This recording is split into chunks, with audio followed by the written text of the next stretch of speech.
Hey, before I kick off the podcast, I just want to shout out Next Door Clothing. Next Door, a clothing brand based out of Bondi in Sydney. They're making really nice jeans and shirts and hats. So go and check out their full range at nextdoorsydney.com. They're also artists, so you can go and check out a range of art. They put on rad parties, and I love what they're doing. So nextdoorsydney.com for the full range.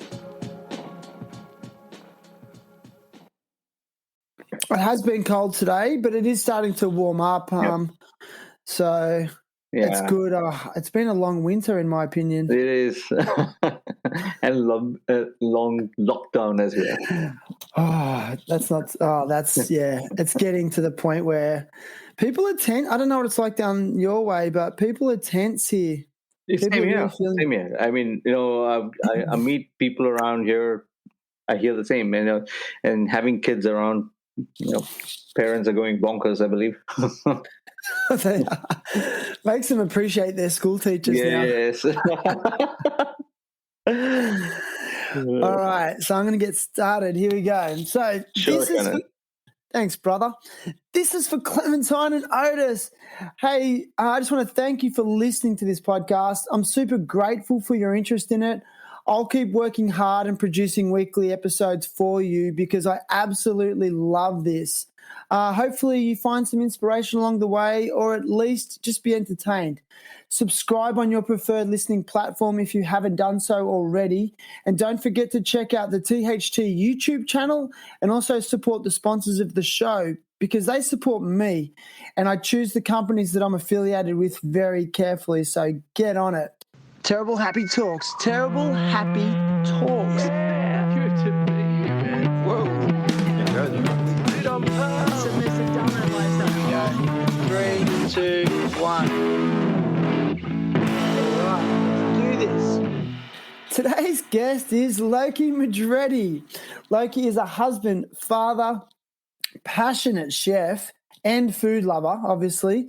Loki's infectious personality and kind nature won the hearts of Australians when he was a contestant on the very popular TV series Masterchef in 2018. Loki is also a past guest on the THT podcast, dating all the way back to episode 32. And today, Loki is with me live from his home in Melbourne, Australia, for a catch-up to share his experiences, challenges, and hopes for the future. Mr. Loki Madireddi, welcome! Thank you, Shannon. Thank you very much. Good to see you again. Good to see you too, man. Give me a snapshot into your life right now. What's a day in the life of Loki like? In simple words, I would say full of vibrance and full of life. Actually, in midst of this pandemic, and I think for those people who are affected during this time, but I'm blessed that I am doing well. Yeah, you're healthy. Your family's healthy, happy.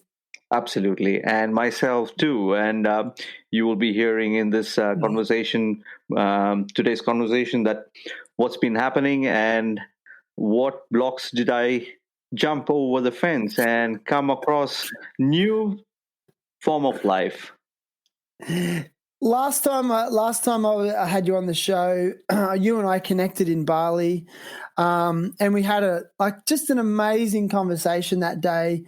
We were in an amazing restaurant in Ubud in Bali. Correct. I think it was called Alchemy. That is correct. And we just had this beautiful, and it's a vegan restaurant, and we had this beautiful vegan food, and it was very interesting for me to see you critique the food. And one thing you said that really stuck out for me, you said, I believe I can see this food has been made with love.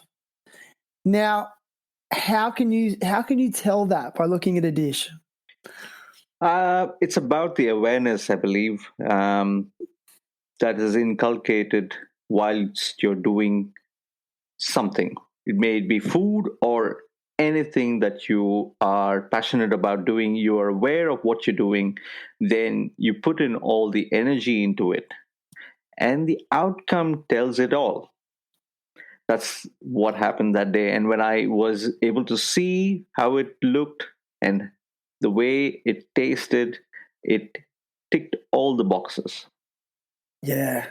Have you refined, you think, over the years and like constant analysis of produce and the food that you make? Do you feel like you've refined your taste buds? Oh, absolutely. Like, Bali was a great learner for a different perspective towards food. In my case, it's food. So, and in many other aspects, but I'll stick to food as of now. Yeah, it has been a great learning, a different perspective to what I used to cook and what I am cooking right now, and what my taste buds were, what I am right now. And it's constantly evolving. It's constantly evolving, is it? Correct. Yeah. Do you find, like, I think Australia has some of the best food in the world. I really do. Indeed. But do you find that you're limited to the exposure of variety in Australia or not? It's actually putting yourself in the box. So once you take out your boundaries, so Bali has taught me that perspective to remove the boundaries. So it was always putting myself in the box and limiting myself. Once you take off those boundaries, it's limitless, right? So your thought process change, and whatever comes, you adapt and flow through that energy. And there's no right or wrong. So whatever the output is, it is what it is. But the way you perceive is what the outcome will be. Perception. That's so funny. My last podcast, we were talking about perception and how much you can actually change that. You have that control to change your perception, right? It's totally in your control, and it's what you think and what you feel is what you project outside. Amazing, man. So since Bali, can you maybe take us on a journey from where your life went from? Because I think we spoke, it wasn't too long after the pandemic hit, and we're in a really strange position where we had to evacuate Bali, right? Correct. So where did you go from there? Straight back to Melbourne, or? Yeah, straight back to Melbourne, and it was a big gap between when my family flew out from Bali and myself. It was a 6 months gap, and then things were topsy turvy in terms of what the situation is during that pandemic. So I decided to go to be with my family, and flew in January and December, basically. And it was like the journey was confused, and many things were happening. So I don't know where to start and where to end, but the sequence of situations where, like, it was pandemic, and I'm lucky that I was able to had a reunion with my family back in Melbourne, and then was thinking about because I've invested into Bali and my time and my learning, but nothing is lost because I've learned a lot, definitely. And I came here and started a new journey where many things unfold. Yep. Such as I was it's interesting. I was wondering what should I do, because it's been a year and a half since I've been away from Melbourne, and the community that I wasn't in touch with, and I'm finally got in touch with the community here in the hospitality industry, knowing that they're really affected. And that evoked some sense of, like, what's happening to this industry during this pandemic. How do we come together in this pandemic and help each other? That was my thought process. Then during this process, my wife has supported me in understanding myself more deeper, and asked me to check on if I am dyslexic or not, because there is a key moments of my interaction that led to a Pandora box being opened, and understood that I had some kind of dyslexic features. So I tested myself and I came as a terrible dyslexic and dysgraphia. So that actually answered many of my hidden, self-worthiness, and many of my blocks has opened up, and I was able to relieve myself from that self-esteem that I had, that I was not good enough. Oh, okay. Now I had some answers to what I was thinking about myself. To let go of that and start a new chapter that was more empowering. Interesting. Did you feel really free when you got that diagnosis? Was it like a weight was lifted off you? Oh, absolutely. I was like, I don't need to put on a different mask to be a certain person, to be accepted in the community or society. And nobody, the saddest part is that nobody was standing by my side to understand who I am, rather than implying things on me as to how I should be. And here is the person, my wife, who was standing strong and understood much deeper level of me and bringing the real me outside. Wow. So did it just make did it make you reflect on your life, and did it answer a lot of questions all of a sudden, like about your behavior or about your struggles? Absolutely. It takes you on the moment you understood that you had this position and it it took off a knot, and all other knots opened up in terms of understanding right from your childhood what difficulties you faced and why did you face, and so that actually you forgive yourself being harsh on yourself. That is a key point of being evolving all the time, correct? So once you know it, you realize it, and then you know how to tackle it. But when you don't know it, you assume you're a certain type of degree of a person, and you label yourself, and self-labeling is the most common thing that a human being does to themselves. Self-labeling? Yes. Okay. What were some of the labels that you used to put on yourself? So the most common label that I said, I'm fit for nothing in this world.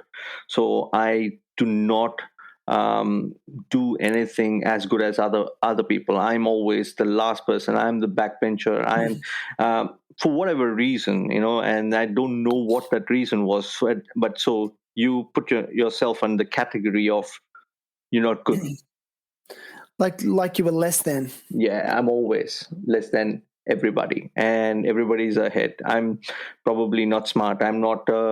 I cannot do what other people normally do. That's what the brain tells you a story about. That's so interesting. Do you know what may have started that as a child? It's about, I think so, being aware, people around you being aware of what struggles you're going through, and identifying and having a conversation without any barriers or judgment is the key part. That was the missing point for most of the people that I know from my background deal with.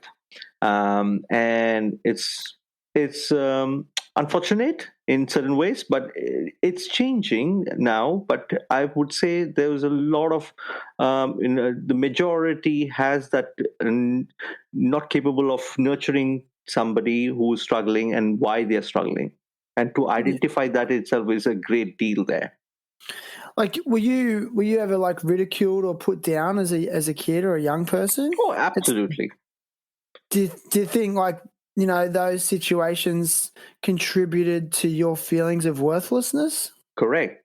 So it's not just one sector of home. It's also school. It's also friends. It's also the circles that you are in. The way you are treated, the way you are isolated. You're labeled in terms of the person you are, and it's just overall in all aspects. Wow. I'm sorry to keep pressing you on these questions because I just feel like for someone else to listen to this, it may be a catalyst for them to go and seek help with it. So would you mind giving us an insight as to like what dyslexia might look like for you? Yes. Would you mind telling us? Is it absolutely. Would love to, because it's such a important part of a person, a human being. Important. Yeah. So the most important thing is about, in my case, I feel, reading and writing gives me fear. And once that's one of the aspects that I went through, and nobody understood why I was feeling that. Nobody questioned me. They think that I was lazy. So the moment I see something in a humongous, paragraphs of writing and too many words, it just puts me off, and I don't know what to do with it. So I read it, and over a period of time, I skip lines, I jumble words, I misread sentences, and it doesn't comprehend in my brain while I read. So Interesting. so when they do that, they feel like this guy is absolutely useless. So because they are not able to understand what I am feeling behind, rather than they are constantly focusing on what my output is. The moment a person understands the deeper feeling of the person who's struggling, then everything would feel free to change and understand and make amendments towards that. That will be a far more better relationship rather than focusing on the output.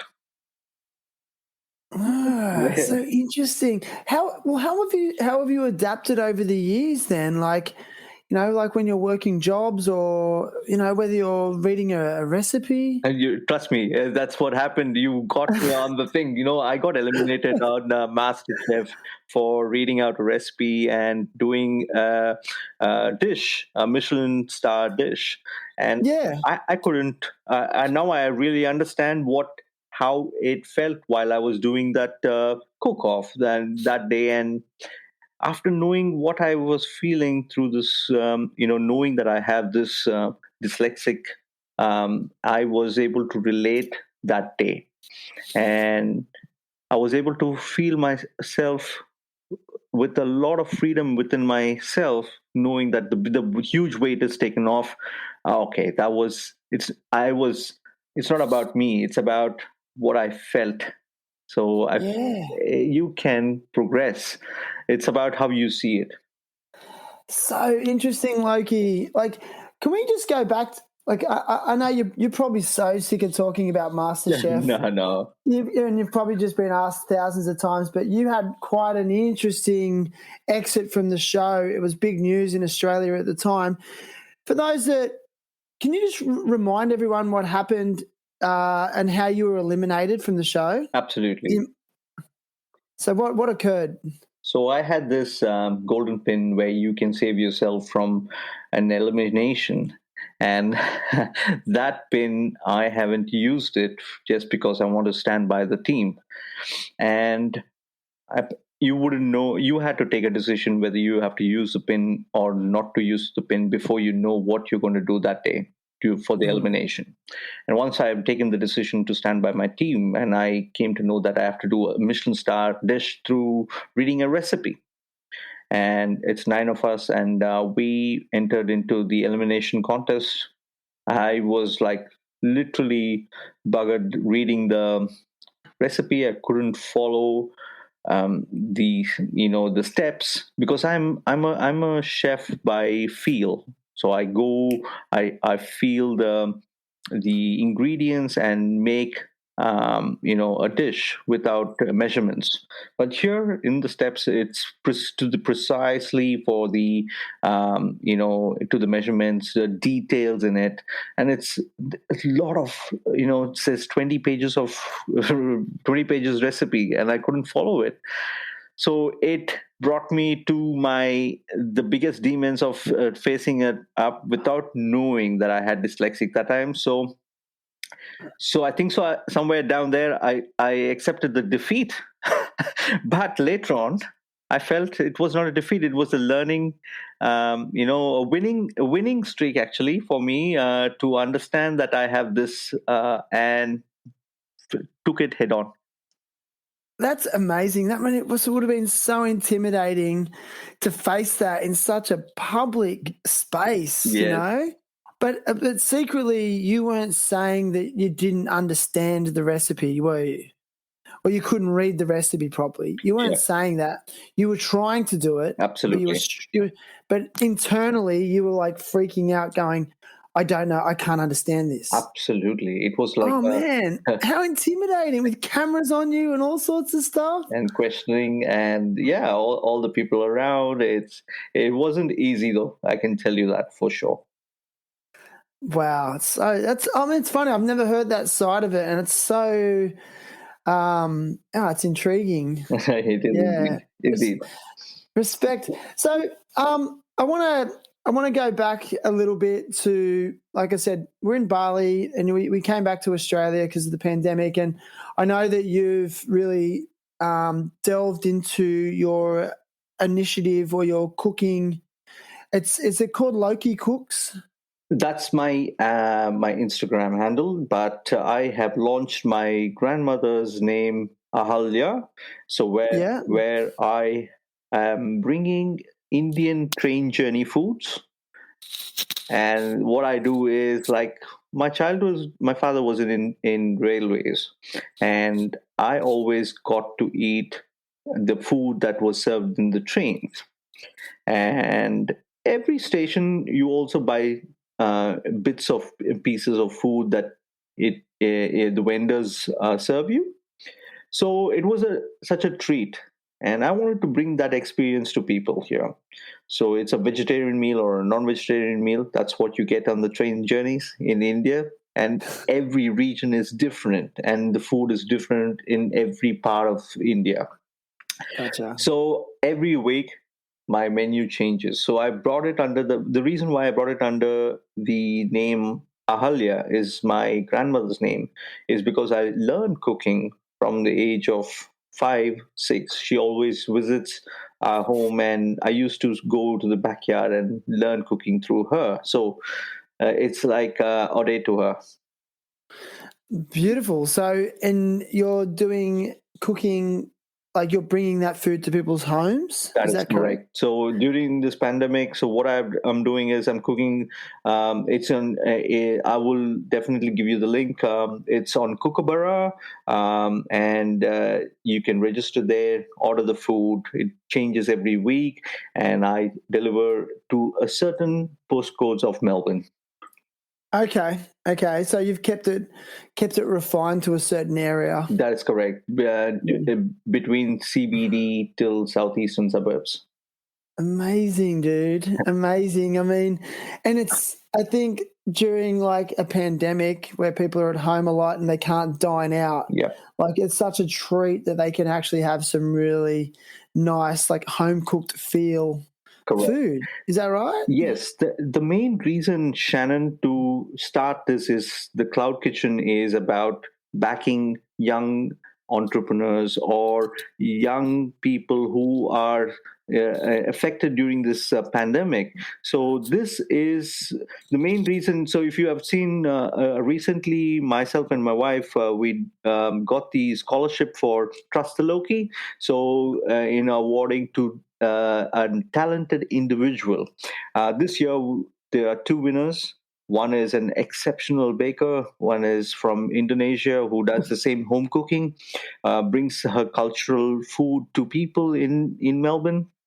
So like to back them up during this pandemic. So this is, but if I had the opportunity, I would back everybody up who applied for the fellowship. But still, we are giving ourselves 100 hours of mentorship to them. It's not about mentorship. It is about co-creating together. That's the whole thing. It's bringing the community together.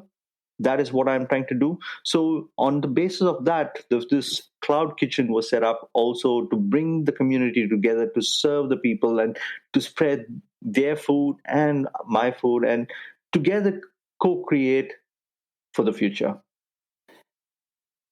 How important is food in the role of connecting communities? Absolutely. It brings people together. That's what I always. Food is generally, culturally, and historically, if you've seen, everybody is brought together through food. I mean, in India, it's a big part of Indian culture. Massive. To cook together and eat together. Do you notice that a difference in Australian culture? Are we? It is different. I wouldn't say it's the same, but there is bits of that sharing and it is interpreted in a different way, but it is still, there is that bringing the family together, friends together in culture, in Australian culture too. It is just in a different format. Okay, yeah. I mean, I guess for me as an Australian, my best memories are standing around a barbecue and dining that way. Like, that's how we do it. Yeah, you know? absolutely. Same here. I like that. Yeah. But coming to this country, I enjoyed every bit, adapting and, deep diving into the Australian culture. So how long have you been in Australia, Loki, for those that don't know? It will be 18 years 18 this year. years. And I know we talked about this last time you were on the podcast, but can you just tell us, like, maybe just recap your experience, like, transitioning from India to Australia? Like, what got you here in the first place? Was it your wife? No, absolutely. I just came here when I was doing my bachelor's degree. I finished my bachelor's degree in India, and I came for my master's here, doing my master's in information technology, which is never my cup of tea. Food and IT are two different things. And there can be many stories like this, but I ended up, doing food because that's what stuck to me from my childhood, and that's what's brought out. Identified and brought out by my wife from many events. It had its transition out as to what I was doing and where I ended up to Masterchef and what I'm doing today. And I just came here to do my education and build a future. And here I am. Amazing. Like, it's so inspiring. Do you feel like when you first came here, you had the vision to stay here for a long time? That is correct. Or, okay, do you mind if I ask why you had that desire to restart a whole new life in a foreign country? Excellent question. I think so. Sorry to press. No problem at all. Shannon, it is connecting back to that. I think so that the dyslexic part, what I was struggling there is that I couldn't be heard or had no voice to voice out and speak to somebody to make them or others understand what I feel. So I think so it is majorly due to that I wanted to fly and do my own stuff and hear my own voice, and you need space for that, and you felt like being in the space. It's not about the country, it is about your surroundings and the circumstances that you are in. It doesn't matter which country you go or which country you are in, it's the same, because it's about your surroundings and circumstances. When you feel that there's a struggle of communicating your inner voice, you tend to fly out from that circumstances. Everybody does that. Every human being is a survival instinct. Hence, I feel like I did that to survive, and it had series of adventures in the term called seeking, and here I am. I love that. You talked about that last time, like listening to that inner voice. Some people have trouble doing that, like me included. Like, sometimes we may choose to ignore it, because sometimes it's uncomfortable to follow that inner voice, right? Correct. because it's like, oh, that's going to take a lot of effort, but that's what my heart says, or it's going to be scary, right? That's why it's a battle between your mind and your heart. So mind is always about survival, heart is always about what is feeling good for yourself. So if when the brain says, if you take the heart's way, would you be in trouble, and who's going to save you? So you got to be safe. So the survival kicks in, and you do certain things to survive. This is the nature of human being and of any living existence. It's so complicated. Yeah, so it needs about a gentle guidance, and you need tools. And I would, outrightly say that all my tools that I've been learning to, curate my life is through my wife. I love that. And you speak so highly of your wife. It's so inspiring, Why do you think your wife, would you say your wife is your soulmate? I could not categorize that, because it's all about what you are aware of, taking things for yourself and then giving back again. So it's about, if you say soulmate, then it is soulmate. It is, if you feel that it is a very beautiful relationship, it is a beautiful relation. So it's about what you define that value system. What's your value system there? That is most important. Like having the same value system is the most important? Let's say being on the same page, where there will be definitely other hindrances of egos in every human being, but it is about understanding what you stand for. Yes. That is important. Then if that is different from the person you are, then it is difficult to communicate. It's not about they're not made for each other or made for each other. It is about, it's difficult to communicate. But in this way, we try to understand what we can do best for those value system stay intact. And you communicate well with her? She communicates well with me. Well, okay. Are you a good listener? I try to. Do you think like the secret to a good relationship or marriage is the shedding of the ego and maybe admitting you're wrong sometimes? Absolutely. I think so. No matter what it happens, it is coming back to that point of, what is larger in life. The whole cosmic level is working. We are just tiny specks. Once you understand and be aware of that, then I think so the ego falls automatically. You don't need to be aware of your ego, but understanding that everything is working well. And what is that? What am I in this world? If you have that perspective, every time you go into a vortex, it's easy for yourself to pull out. It is. But it's not as easy as we say. That's true. Oh man, it's hard to be human, but I also think it's hard to live a real and honest life and live your truth. I think takes so much courage, and I see that in you. And the reason I wanted to ask questions around your transition from another country is because I personally think that decision alone is one of the most courageous things that someone could do. Yep. To come to a place where there's a different language, a different culture, a different way of doing things. It must have been so intimidating.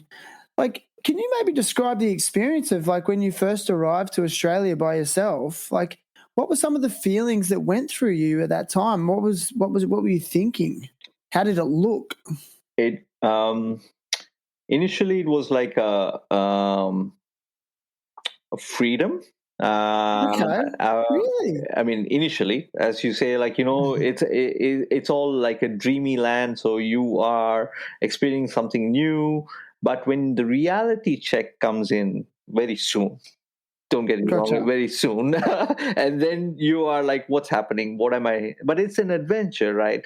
I did have my share of struggle coming to a new world. I need to get acquainted to the culture, the thought process, the including the English. where I really struggled to understand initially, and I used to laugh for everything, and people were questioning me, and then I laugh, and they ask you, "What are you laughing for? I asked you a question." So that was the stage I was when I came here, and things changed. I learned, adapted. It's a constant evolving yourself to where you are, and then it's basically exposure. So that gave me a lot of knowledge. The exposure gave you knowledge. Correct. Okay, interesting. So interesting. And I know that you have a lovely son as well, who is your wife's son from a previous marriage. Correct. And it has no, you don't need to have your DNA matched to be the fatherhood. And I had the most amazing relationship, and I am having the best relationship I could ever have, because he has been my teacher, he's been my son, he's been everything that I believe he is the missing part in my childhood. Oh my God, Loki! That's amazing, dude. Yes, indeed, I'm very lucky. I'm very lucky to have him. The reason why I'm not trying to talk about him highly because of he's my son, but he's a deep soul. The person who reads you deeper, not on a surface level. And he's not like a person as a kid that he just wants to play with you, and no, he understands you deeper. So questioning deeper, that is most important for any human being, and he's got that. He does that. Like he's analyzing things. Absolutely, every second, every minute. What you feel, why are you feeling, what are you doing, every moment of your life, he knows, he understands. Would you say he's like very empathetic? Very much. He's an old soul.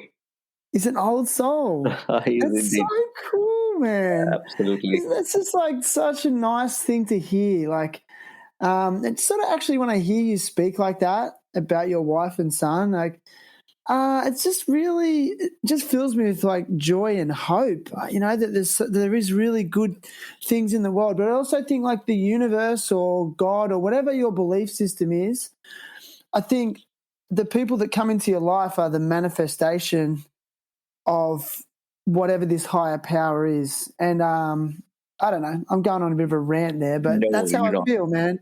It's really special. It's so special, dude. Thank you so much, Shan. Yeah. I feel the same, joyful when I talk about them, always, though they ask me not to talk too much about them. But I do feel that's why I talk about them. And it is about that, what you just said. It's about the manifestation. Like, I think so all my life I was seeking somebody who can understand me deeper. It is unconditionally. So there is no transaction between what I am, because I could be the most different person than I am, and it might not be conducive for the relationship for anybody, but it could be that, being that unconditional wife or unconditional son. It's like the love is overflowing from them, for sure. Yeah. Now, Loki, you going back to the Masterchef stuff, you found yourself in a position in life that not everyone finds themselves in. You were all of a sudden you found some celebrity. You were thrust into celebrity, and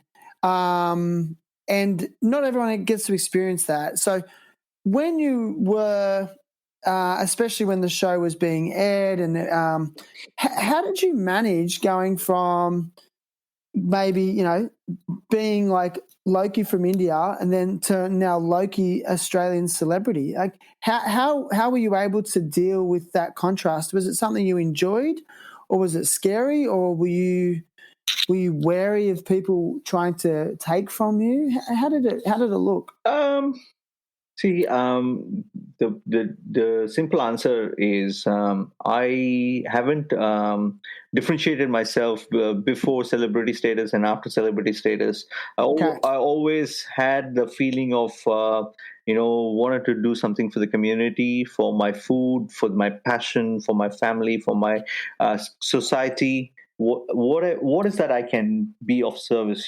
And I learned this a lot, and be in touch with the reality. And I learned it all this through my wife. And I don't want to say about her again, but there is a source, right? Let me put all my sources from her, because the exposure why, the question why is always being asked. Why am I doing this? Why am I feeling that? Why am I doing what I'm doing? It's all to do with the question why. Once you answer that why, then you'll have a clarity on what you're trying to do and what your purpose and passion. Purpose and passion, and you just keep going back to that. Yes, that's exactly. And it is important to know your purpose. Even though if you don't realize what your purpose is now, seeking is very important. When you're curious about something, all she asked me to do is be curious. You don't need to have a purpose, because the curiosity will lead to purpose. Oh, it's so wise. So wise. And especially with this podcast, I'm finding there's common themes that emerge, especially amongst successful people like yourself. And those common themes are from a lot of people that have achieved levels of success, but also levels of fulfillment and happiness. They all say, be of service, find your purpose, find your passion. That I keep hearing that time and time again. And then now you've said it again. So, I mean, that's just such a great lesson. Bring it back to that, yeah. Because I guess celebrity can be fleeting. It can come, it can go. And if you're doing it for those reasons, well, that's the wrong reason. That's not the purpose, right? Well, the question to ask is it giving you happiness? You can't fake it to yourself. You've got to ask. That's the reason why the question is asked. Why? Why are you doing that? If it is that the thing and it's giving you joy, good to have it. But is it sustainable? And what is that? Why is that you're doing that for? To get what? And that will lead to the question: what you lost before to seek that. What do you mean exactly? What do you lose? So when you are seeking something, it should come. The question should come from, where is it coming from? Okay. Is it negative or positive? Oh. So if you had a negative experience in life and you are taken off that feeling, so you seek that somewhere else, and that's not quite sustainable. And when you're seeking through from a negative space of mind, it always ends up, you may get it, but it will fall down eventually. Yeah, it's not sustainable. No, absolutely not. Yeah, like sometimes people do things because, like you said, they want to fill a gap in their life. Maybe it's loneliness, maybe it's sadness. And then other people may be doing things from a negative space. It could be revenge, things like that. Yeah. So and then let me give you an example so that you would understand my philosophy behind that statement. If you had no money growing up, and then you're only seeking for money, and then you would find routes to get the money, you won't be happy even though you get it. But if you are passionate about doing something that you love to do, not concentrating on what your limitations were when you were young, and then concentrating on the passion, the other things will come to you automatically, and that will sustain for longer. Then you can do good things to the world. Basically, that's what goes in the cycle of life, and it's easier to understand, but you got to do a pulse check every time. So cool. So good. I love it. Great messages, Loki. Thank you. Now, I want to talk about food a little bit more because, I love food. I do. But I love good quality food. And for me, when I really started my proper health journey about I'd say about 8 or 9 years ago, and I really started thinking about what I put into my body. Like, how important is good quality produce in your dishes, like in terms of the flavor? Like, is it really that noticeable, or can you disguise it in sauce? Okay. Shannon, you hit the nail on that right question. And this has been a long time since I wanted to share this information. But let me tell you that there is no shortcuts, or there is no shortcuts. That's the most important point in the produce. So you can't, let me be specific, but you cannot grow a vegetable in a short span of time. It has to take its own natural way of growing things and evolving things till it's been consumed. So the key to have a good food for your body is to naturally let it grow and naturally let it evolve in the nature rather than artificially inheriting it for the consumption. Amazing, dude. Yeah. Yeah, it's true. It's true, right? And I think in our society too, we want things to be quick and easy, and we want the quick fix. I mean, and even like the pandemic's an example of that. We want a quick fix, a quick end to it, so we can go back to normal so quickly. But I think that's a really good point with like what you're saying with the food. Yeah, I never thought about it like battling the immediate gratification, I believe. Yeah, I mean, with your food that you make, I mean, do you definitely prioritize and think very carefully about where you're getting your produce from? Or yes, absolutely. I like to ethically source it. One, and it should be sustaining the life of the ecosystem. okay. And also the process of making cannot be fast. Like that's the reason why I bring my grandmother's name into this cooking process, is because she goes through the olden techniques of mortar and pestle, hand blended, and reducing the increasing the quality and reducing the number of ingredients and making it more tastier just through the natural process of building it into a curry or a gravy or any kind of food. So it has a process of that slow process of cooking. She used to start in the daytime and she used to finish in the evening. So that's how for dinner, the preparation is so slow. Like, it has to go through stages. That's how you can get it. Now it's like a fast food center. Yeah, right. It is. Yeah. Wow. So, like, tell me something. Like, what are some of the dishes you've been making lately? I'm just curious. Like, what do you? Tell me. Like, what do you got going on? I've been a street boy, and I've been eating street food ever since I was a kid who's roaming into streets all by myself, right? So I bring the street food of India, especially the southern part, which I fondly remember, bring that through the train journeys because the vendors are in each station selling them. So some of them are like pav bhaji, where it's a bread and it's a mashed up vegetables. That's one of the iconic food, and lamb curry, chicken curry, barbecued chicken in southern Indian style. So there's quite a few repertoires in the street foods that I would like to bring and showcase. Yeah, okay. So it's like a street food approach. Okay. Yes, indeed. Because it's crazy, it is most flavorsome, raw. No, there is no kind of finesse to it. It is rustic. That's all I can say. It's yum rustic. and it is rustic. It's yum and it's rustic. It's that simple. Yes, that could be your catchphrase. It's yum and it's rustic. That's it. That's all you need to.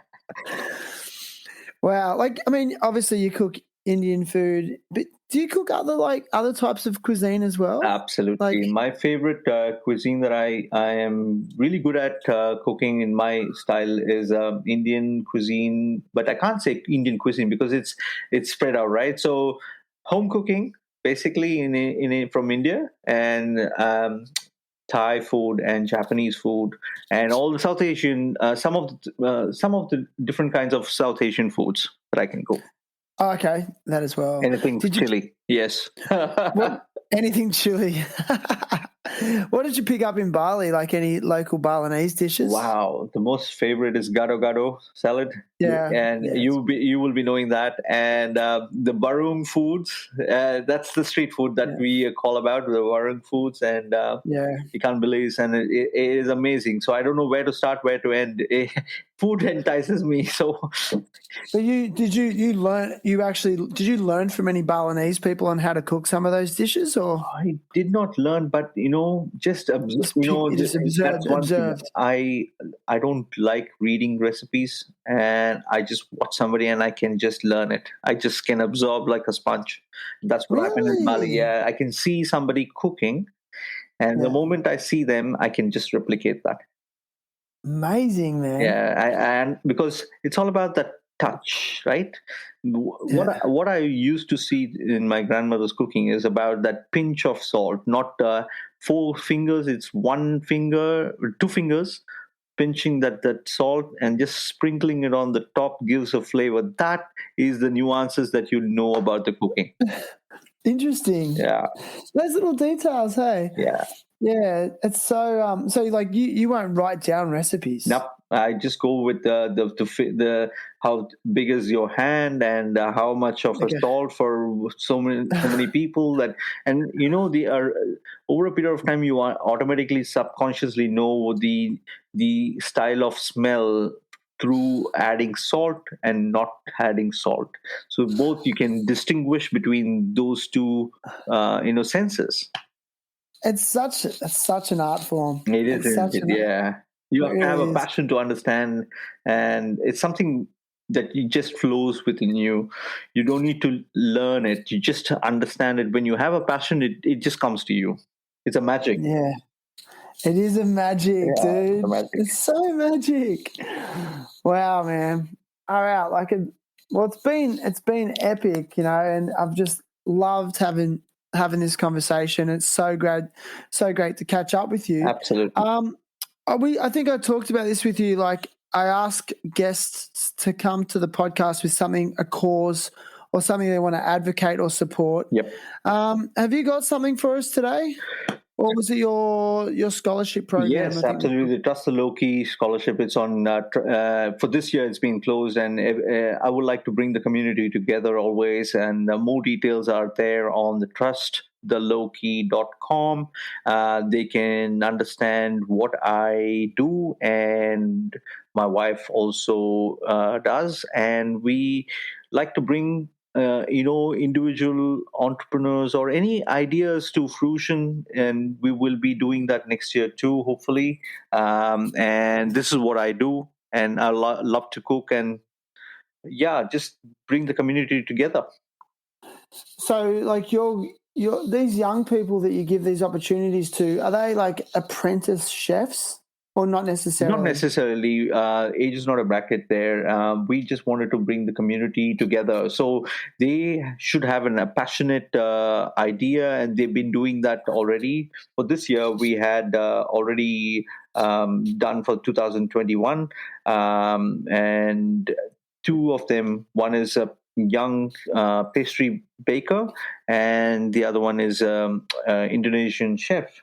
So there should be an idea. They were already running a business and they wanted to scale that out. So we would like to back them up and provide the tools to excel and take them from A to Z. So they don't necessarily need to be like pre-qualified. Correct. Any food related ideas and passion in food that they would like to, they are working on existingly, or something that they would like to bring that idea to fruition and make it work. Do you think your son will follow in those footsteps? Oh, he thinks way ahead into the business entrepreneurial world, and he already enjoys that interaction with people, and would like to be that arena. Yeah, nice. Well, man, listen, that's so cool. So if you scroll down on this episode, in this episode's show notes, you'll find links to trusttheloki.com. Click on that, have a read, see if you can be involved in any way. And you can find this episode on terriblehappytalks.com, other than the platform that you're listening to on right now. The THT podcast is now on a variety of podcast platforms, such as Apple Podcasts, Spotify, Buzzsprout, Stitcher, iHeartRadio, Overcast, Castbox, Chartable. So, yeah, there's plenty of places you can find it, and whatever platform you prefer to listen to, subscribe, because it just helps me to keep producing weekly episodes so I can speak to legends like Loki Madireddi. No, I wouldn't call myself a legend. Thank you so much, Shannon. I really appreciate that.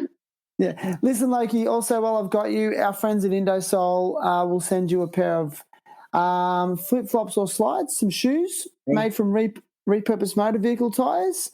So I'll have to get your shoe size and postal address after this. Absolutely. Thank you so much, Indosol. I really appreciate that. That's awesome, man. So that's it, man. Is there anything you want to finish on? I am so glad to have connected with you, Shannon. You're doing a great job. I hope you do keep doing this and, inspire people like you're getting inspired. That it's all about the community. It's about learning from each other. You asking questions, it makes myself ask that question to myself and understand it more detailedly. Thank you so much for giving that purpose. Thank you, Shannon. Thank you, Loki, and it's so important conversations. I think you mentioned that you were considering. You said you had a great young man that you wanted to support in starting a podcast as well. That's right? Correct. He was one of the recipients in 2020 Trust the Loki Fellowship. And he was one of the finalists, and he has a great talent and knowledge, and he's still seeking and learning. So I would like to bring a podcast on chefs where we can co-create and understand the industry much better and give and create an alternative ecosystem as to how it can be thriving with a different type of people coming together and being that the connectors of this hospitality industry, and just being there for each other there is important. And that's what I wanted to create through this podcast, that I would and bring on chefs and see what do they need to make it a better place.